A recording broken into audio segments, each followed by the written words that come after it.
ಜಮ್ಮು ಮತ್ತು ಕಾಶ್ಮೀರದ ಅಂತಾರಾಷ್ಟ್ರೀಯ ಗಡಿ ನಿಯಂತ್ರಣಾ ರೇಖೆಯ ಬಳಿ ಡ್ರೋನ್ ಚಟುವಟಿಕೆ ಹೆಚ್ಚುತ್ತಿದೆ. ಗಣರಾಜ್ಯೋತ್ಸವಕ್ಕೂ ಮುನ್ನ ಪಾಕಿಸ್ತಾನ ಭಾರತದ ಗಡಿಗಳ ಬಳಿ ಡ್ರೋನ್ ಚಟುವಟಿಕೆಯನ್ನ ಹೆಚ್ಚಿಸಿದ್ದು ಭದ್ರತಾ ಪಡೆಗಳು ತೀವ್ರ ಕಟ್ಟೆಚ್ಚರ ವಹಿಸಿದೆ. ಭದ್ರತಾ ಸಂಸ್ಥೆಗಳ ಪ್ರಕಾರ ಅಂತಾರಾಷ್ಟ್ರೀಯ ಗಡಿ ಮತ್ತು ಎಲ್ಒಸಿಯ ವಿವಿಧ ಪ್ರದೇಶಗಳಲ್ಲಿ ಒಟ್ಟು 5 ಡ್ರೋನ್ಗಳು ಪತ್ತೆಯಾಗಿವೆ. ಪೂಂಚ್, ನೌಶೇರಾ, ಧರ್ಮಶಾಲಾ, ರಾಮಗಢ ಮತ್ತು ಪರಾಕ್ ಪ್ರದೇಶಗಳಲ್ಲಿ ಡ್ರೋನ್ ಕಾಣಿಸಿಕೊಂಡ ವರದಿಯಾಗಿದೆ.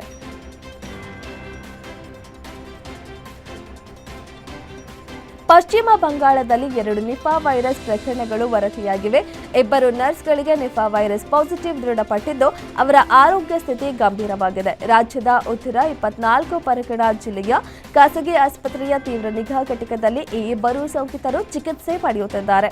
ಆರಂಭದಲ್ಲಿ ಅವರು ತಲೆನೋವು, ಗಂಟಲು ನೋವು, ಪ್ರಜ್ಞಾಹೀನತೆ, ಸೆಳೆತ, ಜ್ವರದ ಲಕ್ಷಣಗಳು ಕಾಣಿಸಿಕೊಂಡಿದ್ದು ಸ್ಥಳೀಯ ಸರ್ಕಾರಿ ಆಸ್ಪತ್ರೆಗೆ ದಾಖಲಿಸಲಾಗಿದೆ.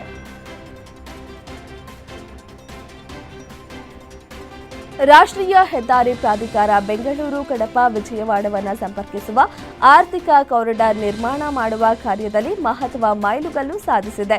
ಈ ಮೂಲಕ ವಿಶ್ವ ದಾಖಲೆಯ ಪುಟ ಸೇರಿದೆ ಎಂದು ಕೇಂದ್ರ ಸಾರಿಗೆ ಸಚಿವ ನಿತಿನ್ ಗಡ್ಕರಿ ಹೇಳಿದ್ದಾರೆ. ರಾಷ್ಟ್ರೀಯ ಹೆದ್ದಾರಿ ಪ್ರಾಧಿಕಾರ 4 ಗಿನ್ನಿಸ್ ದಾಖಲೆಗಳನ್ನು ಮಾಡಿದೆ. ಇದೀಗ ಈ ದಾಖಲೆ ಮೂಲಕ ದೇಶದಲ್ಲಿ ರಸ್ತೆ ನಿರ್ಮಾಣ ಕಾರ್ಯದಲ್ಲಿ ಎಷ್ಟು ನಿಷ್ಠೆಯನ್ನ ಹಾಗೂ ವೇಗವನ್ನು ಹೊಂದಿದೆ ಎಂಬುದನ್ನು ತೋರಿಸುತ್ತದೆ ಎಂದು ಅವರು ಹೇಳಿದ್ದಾರೆ.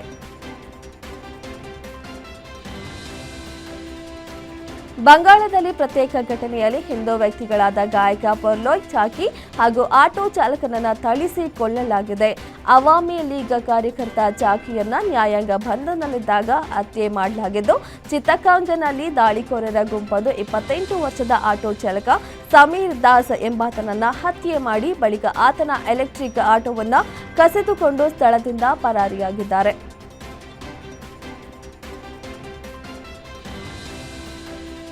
ಇರಾನ್ನಲ್ಲಿ ನಡೆಯುತ್ತಿರುವ ದೊಡ್ಡ ಪ್ರಮಾಣದ ಸರ್ಕಾರಿ ವಿರೋಧಿ ಪ್ರತಿಭಟನೆಗಳಲ್ಲಿ ಇದುವರೆಗೂ 500ಕ್ಕೂ ಹೆಚ್ಚು ಜನರು ಪ್ರಾಣ ಕಳೆದುಕೊಂಡಿದ್ದಾರೆ. ಅಮೆರಿಕ ಅಧ್ಯಕ್ಷ ಡೊನಾಲ್ಡ್ ಟ್ರಂಪ್ ಇರಾನ್ಗೆ ಕ್ರಮ ಕೈಗೊಳ್ಳುವಂತೆ ನಿರಂತರವಾಗಿ ಎಚ್ಚರಿಕೆ ನೀಡುತ್ತಿದ್ದಾರೆ. ಈ ಮಧ್ಯೆ ಅಮೆರಿಕದ ಲಾಸ್ ಏಂಜಲೀಸ್ನಲ್ಲಿ ಅಪಘಾತವೊಂದು ಸಂಭವಿಸಿದೆ. ಇರಾನ್ನ ಗಡಿಪಾರುಗೊಂಡ ರಾಜಕುಮಾರ ಮೊಹಮ್ಮದ್ ರಿಜಾ ಪಹಲವಿ ಅವರ ಬೆಂಬಲಿಗರು ಇರಾನ್ನಲ್ಲಿ ನಡೆಸುತ್ತಿರುವ ಪ್ರತಿಭಟನಾಕಾರರನ್ನ ಬೆಂಬಲಿಸಿ ಬೀದಿಗಿಳಿದಾಗ ಈ ಘಟನೆ ಸಂಭವಿಸಿದೆ.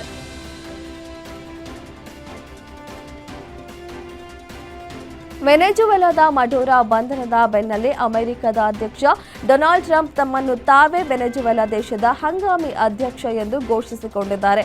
ಈ ಬಗ್ಗೆ ಟ್ರೂತ್ ಸೋಷಿಯಲ್ ಮೀಡಿಯಾದಲ್ಲಿ ಘೋಷಿಸಿಕೊಂಡಿದ್ದಾರೆ. ವೆನೆಜುವೆಲಾ ಕಚ್ಚಾ ತೈಲವನ್ನ ಅಮೆರಿಕವೇ ಮಾರಾಟ ಮಾಡುತ್ತಿದೆ. ಈ ಸುದ್ದಿ ಇದೀಗ ಜಾಗತಿಕ ಮಟ್ಟದಲ್ಲಿ ಭಾರೀ ಸಂಚಲನಕ್ಕೆ ಕಾರಣವಾಗಿದೆ.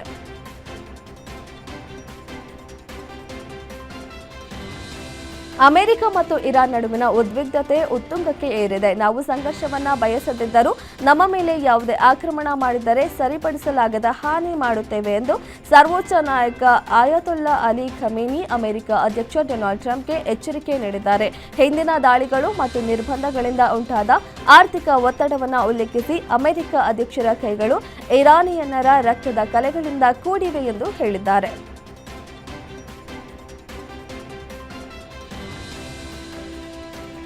ಇರಾನ್ನ ಧಾರ್ಮಿಕ ಆಡಳಿತದ ವಿರುದ್ಧ ನಡೆಯುತ್ತಿರುವ ಪ್ರತಿಭಟನೆಗಳಿಗೆ ಬೆಂಬಲವಾಗಿ ಪ್ರತಿಭಟನಾ ನಿರತ ಮುಸ್ಲಿಮರು ರಾಜಧಾನಿ ಟೆಹರಾನ್ನ ಸಾದತ್ ಅಬಾದ್ನಲ್ಲಿರುವ ಅಲ್ ರಸೂಲ್ ಮಸೀದಿಗೆ ಬೆಂಕಿ ಹಚ್ಚಿದ್ದಾರೆ.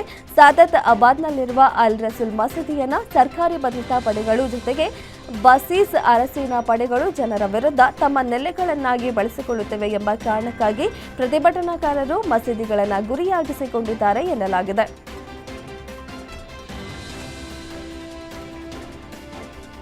ಹಿಂದೂಗಳ ವಿರುದ್ಧ ಕೆಂಡ ಕಾರುತ್ತಿರುವ ನೆರೆಯ ಬಾಂಗ್ಲಾದೇಶದಲ್ಲಿ ನಡೆದ ಸೆಲೆಬ್ರಿಟಿ ಕ್ರಿಕೆಟ್ ಲೀಗ್ನಲ್ಲಿ ಗಲಾಟೆ ಶುರುವಾಗಿ ಕ್ರಿಕೆಟ್ ಮೈದಾನ ಡಬ್ಲ್ಯೂಡಬ್ಲ್ಯೂಇ ವೇದಿಕೆಯಂತೆ ಮಾರ್ಪಡಿತ್ತು. 30 ವರ್ಷಕ್ಕಿಂತ ಹೆಚ್ಚಿನ ಪುರುಷರು ಹಾಗೂ ಮಹಿಳೆಯರು ಈ ಗಲಾಟೆಯಲ್ಲಿ ಭಾಗಿಯಾಗಿದ್ದರು. ಪಂದ್ಯದ ವೇಳೆ ವಂಡರಿ ಹಾಗೂ ಔಟ್ ನಿರ್ಣಯಕ್ಕೆ ಗಲಾಟೆ ಶುರುವಾಗಿ ವಿಕೋಪಕ್ಕೆ ತಿರುಗಿದ್ದು ಘಟನೆಯಲ್ಲಿ 6 ಮಂದಿಗೆ ಗಾಯಗಳಾಗಿದ್ದು ಆಸ್ಪತ್ರೆಗೆ ಸೇರಿದ್ದಾರೆ.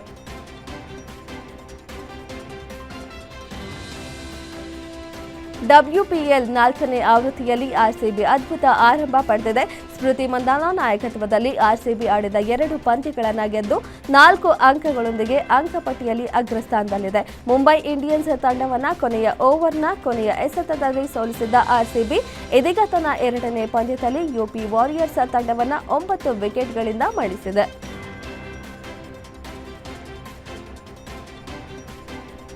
ಯುಪಿ ವಾರಿಯರ್ಸ್ ತಂಡ ನೀಡಿರುವ 144 ರನ್ಗಳ ಗುರಿ ಬೆನ್ನಟ್ಟಿದ್ದ ಆರ್ಸಿಬಿ ಭರ್ಜರಿ ಆರಂಭ ಕಂಡಿತು. ಅದರಲ್ಲೂ ಕೇವಲ 8 ಓವರ್ಗಳಲ್ಲಿ ತಂಡ ಶತಕದ ಗಡಿ ದಾಟಿತು. ಈ ವೇಳೆ ಸಿಡಿಲ ಭರದ ಬ್ಯಾಟಿಂಗ್ ಪ್ರದರ್ಶಿಸಿದ ಗ್ರೇಸ್ ಹ್ಯಾರಿಸ್ ಕೇವಲ 22 ಎಸೆತಗಳಲ್ಲಿ ಅರ್ಧಶತಕ ಪೂರೈಸಿದ್ರು. ಪವರ್ ಪ್ಲೇನ ಕೊನೆಯ ಓವರ್ನಲ್ಲಿ ಅಂದರೆ 6ನೇ ಓವರ್ನಲ್ಲಿ ಉಗ್ರರೂಪ ತಾಳಿದ ಹ್ಯಾರಿಸ್ ಬೌಂಡರಿ ಹಾಗೂ ಸಿಕ್ಸರ್ಗಳ ಮಳೆಗರೆದು ಬರೋಬ್ಬರಿ 32 ರನ್ ಕಲೆ ಹಾಕಿದ್ರು. ಮಹಿಳಾ ಪ್ರೀಮಿಯರ್ ಲೀಗ್ 2026 ಅದ್ದೂರಿಯಾಗಿ ಆರಂಭಗೊಂಡಿದ್ದು ಮುಂಬೈನಲ್ಲಿ ನಡೆಯಲಿರುವ ಸ್ಥಳೀಯ ಚುನಾವಣೆಗಳ ಭದ್ರತಾ ದೃಷ್ಟಿಯಿಂದ ಜನವರಿ 14, 15, 16ರಂದು ಕೆಲವು WPL ಪಂದ್ಯಗಳನ್ನು ಖಾಲಿ ಕ್ರೀಡಾಂಗಣದಲ್ಲಿ ನಡೆಸಲು ಬಿಸಿಸಿಐ ನಿರ್ಧರಿಸಿದೆ. ಈ ಕ್ರಮ ಅಭಿಮಾನಿಗಳಿಗೆ ನಿರಾಶೆ ತಂದಿದ್ದರೂ ಪಂದ್ಯಗಳು ನಿಗದಿಯಂತೆ ನಡೆಯಲಿವೆ ಎಂದು ಬಿಸಿಸಿಐ ಸ್ಪಷ್ಟಪಡಿಸಿದೆ.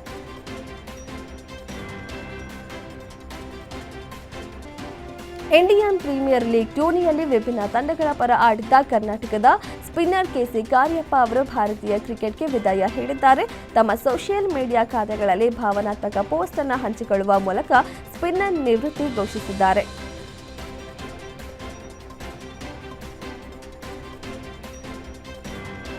ಭಾರತೀಯ ಕ್ರಿಕೆಟಿಗ ಶಿಖರ್ ಧವನ್ ಅವರು ತಮ್ಮ ಗೆಳತಿ ಸೋಫಿಯಾ ಶೈನ್ ಅವರ ಜೊತೆಗೆ ನಿಶ್ಚಿತಾರ್ಥ ಮಾಡಿಕೊಂಡಿದ್ದಾರೆ. ಕಳೆದ 1 ವರ್ಷದಿಂದ ಧವನ್ ಸೋಫಿಯಾ ಡೇಟ್ ಮಾಡ್ತಿದ್ರು.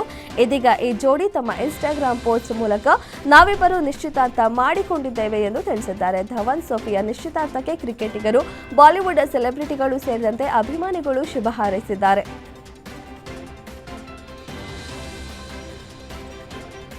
ಮುಂಬರುವ ಚಿತ್ರ ರಾಮಾಯಣದತ್ತ ಸುತ್ತ ನಿರೀಕ್ಷೆಗಳು ಹೆಚ್ಚಾಗುತ್ತಿರುವಂತೆಯೇ ನಟ ನಿರ್ಮಾಪಕ ಯಶ್ ಇತ್ತೀಚೆಗೆ ಚಿತ್ರದ ನಿರ್ಮಾಪಕ ನಮಿತ್ ಮಲ್ಹೋತ್ರಾ ಅವರಿಗೆ ಹೃತ್ಪೂರ್ವಕ ಸಂದೇಶವನ್ನು ಹಂಚಿಕೊಂಡರು. ಕೆಲವು ದಿನಗಳ ಹಿಂದೆ ಯಶ್ ತಮ್ಮ 40ನೇ ಹುಟ್ಟುಹಬ್ಬವನ್ನು ಆಚರಿಸಿಕೊಂಡ ಸ್ವಲ್ಪ ಸಮಯದ ನಂತರ ಈ ಅಪ್ಡೇಟ್ ಬಂದಿದೆ. ನಿರ್ಮಾಪಕ ನಮಿತ್ ಮಲ್ಹೋತ್ರಾ ವಿಶೇಷವಾಗಿ ಶುಭ ಕೋರಿದ್ರು. ಇದೀಗ ಯಶ್ ಧನ್ಯವಾದ ಅರ್ಪಿಸಿದ್ದಾರೆ.